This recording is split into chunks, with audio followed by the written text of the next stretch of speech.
Doncaster isn't the kind of place you expect to see a gangland execution in the middle of the day, but on January 21st, 2021, that's exactly what happened. 20-year-old Lewis Williams was shot and killed on Wath Road, Mexborough, a quiet stretch of street that became the centre of a cold-blooded murder. It wasn't random. It wasn't messy. It was deliberate. 4 teenagers, armed with a homemade slam gun, pulled up in a stolen Jaguar, opened fire and drove off like nothing happened. Lewis's death sent a jolt through South Yorkshire. The fact that he was gunned down in broad daylight made headlines. But what made it worse was how young the killers were and how deeply entrenched they already were in gang culture. This was about more than revenge. It was about power, respect, and territory. At the heart of the story is a growing feud stretching back months. Social media threats, street-level fights, and mounting pressure between rival groups all built towards that one moment on Wath Road. And behind it, a group of teenagers who saw murder as a way of making a point. This is the story of Lewis Williams, and the fallout of a rivalry that went too far. Lewis Williams was just 20 years old when his life was brutally cut short. A young man from Doncaster, he stood over 6 feet tall, but those who knew him say his character was softer than his size suggested. Friends and family described him as funny, loyal, and full of life. Though his world wasn't free from trouble, Lewis wasn't known for violence. He had people who loved him, family who relied on him, friends who looked up to him. But in the streets he grew up in, ties to people can mean ties to problems. And Lewis, knowingly or not, had become entangled in something dangerous. At the heart of it was a bitter and growing feud, a conflict between rival groups in Doncaster and South Yorkshire, fueled by status, territory, and retaliation. Lewis had previously been linked to the Pittsmoor Shotter Boys, a name that rang out across the local scene. Though never officially charged with gang activity, his associations were known. On the other side stood a group of younger rivals, including 17-year-old Taylor Meanley.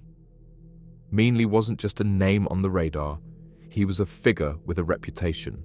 Younger, bolder, and reportedly aggressive, he was becoming a known face in South Yorkshire's underground conflicts. The hostility between Lewis and Meanley escalated in the months before the shooting. There were altercations, words exchanged, social media posts that amplified small tensions into public grudges.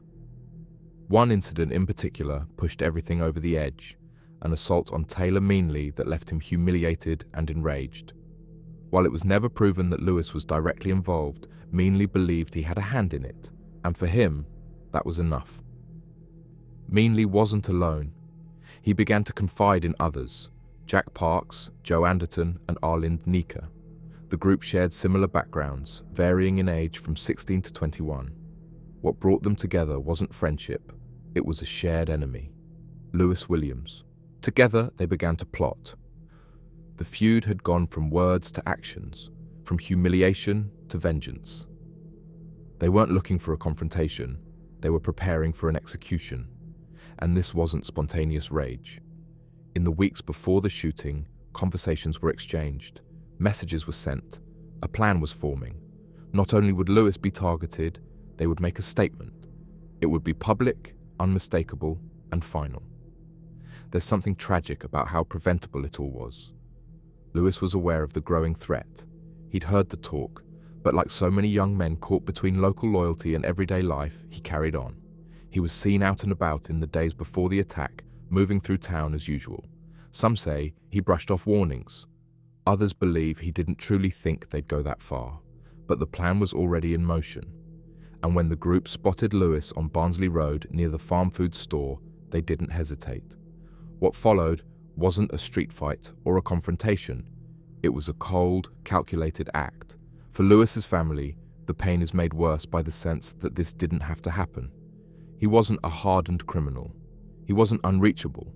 He was just a young man trying to find his way in a world where reputations can mean life or death.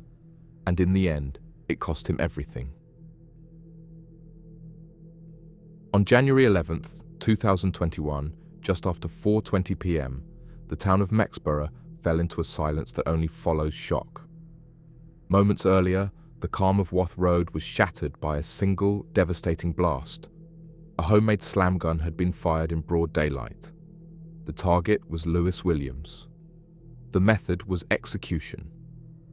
The four-man team behind the attack, Taylor Meanley, Jack Parks, Joe Anderton, and Arlind Nika, had been circling the area in a light blue Jaguar.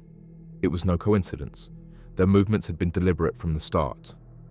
Earlier that day, the group had gathered at a BP'd petrol station in Goldthorpe. The purpose was simple: find Lewis, take him out. What they carried with them wasn't just rage or bravado, it was a crude but lethal weapon, a slam gun made from metal tubing and a shotgun cartridge. It was brutal, basic, and fully capable of killing. As the Jaguar cruised through Mexborough, they spotted Lewis near a farm food store. The car passed once, then turned. The second time, they didn't stop. As the vehicle slowed, Meanley leaned out and pulled the trigger. The blast hit Lewis in the neck. It tore through him with such force that he collapsed instantly. There was no warning, no chance to run. The impact was fatal. He died where he fell. Witnesses described hearing a loud bang, followed by screams. Some ran for cover, others froze. Within minutes, emergency services arrived, but there was nothing they could do. Lewis was declared dead at the scene. He had been killed with devastating speed and efficiency, just yards from a supermarket, in front of people doing their afternoon shopping. The killers didn't stick around. They sped off, knowing full well that the weapon they used and the vehicle they drove would tie them to the murder.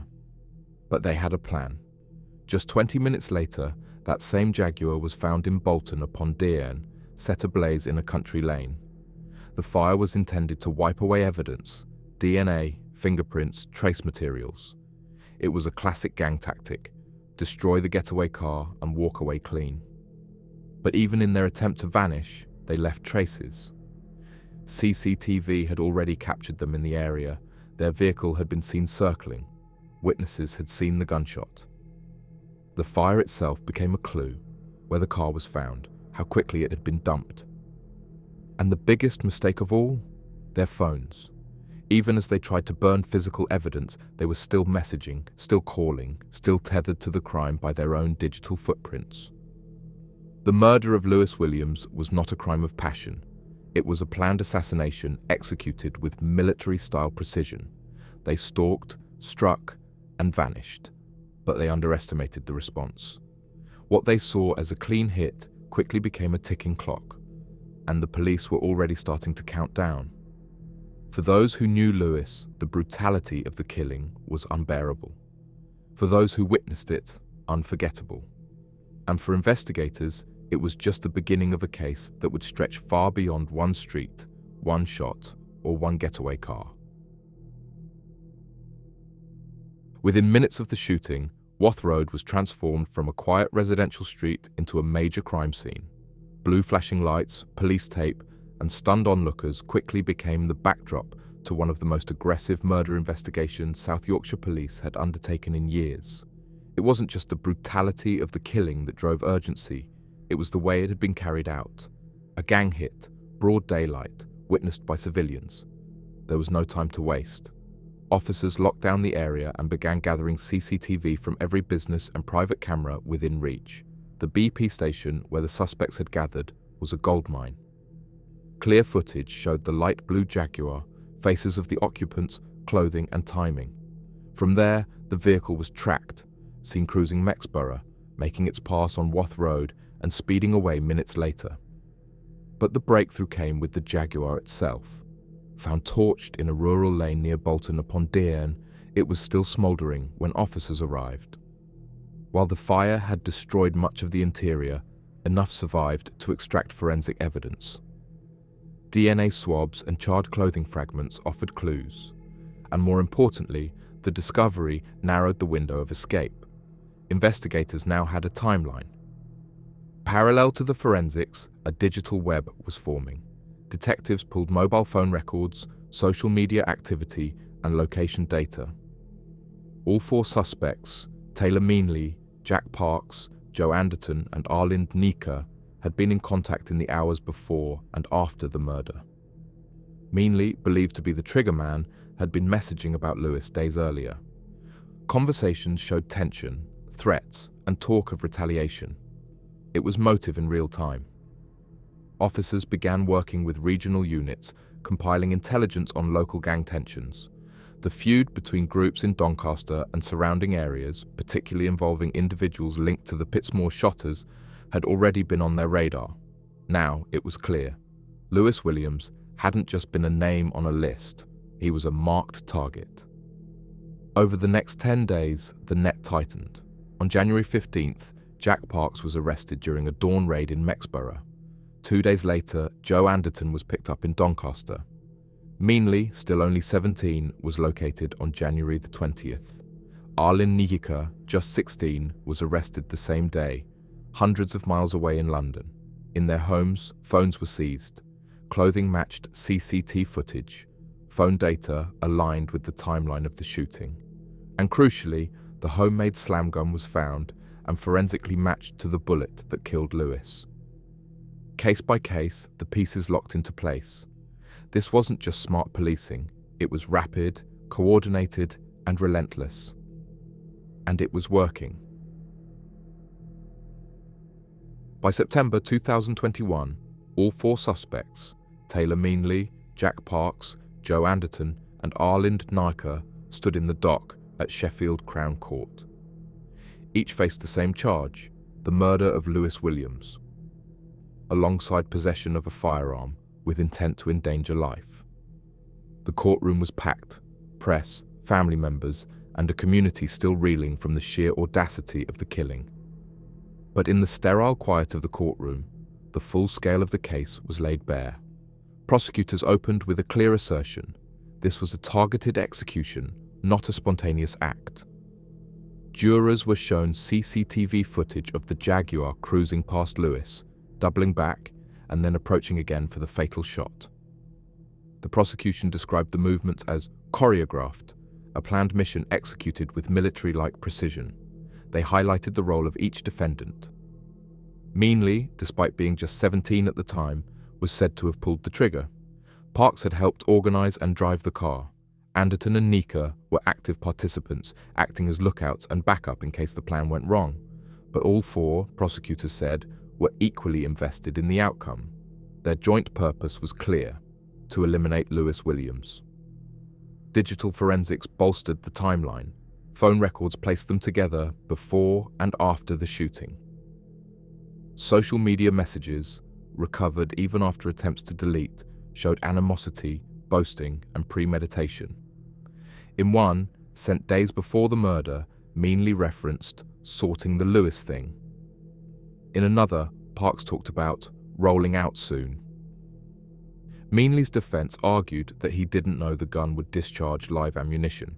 He claimed he intended to intimidate, not kill. But prosecutors dismantled the claim, pointing to the reality: this was a weapon built to kill, not scare. Jurors heard that even holding such a device in public was a calculated risk. Firing it was something else entirely.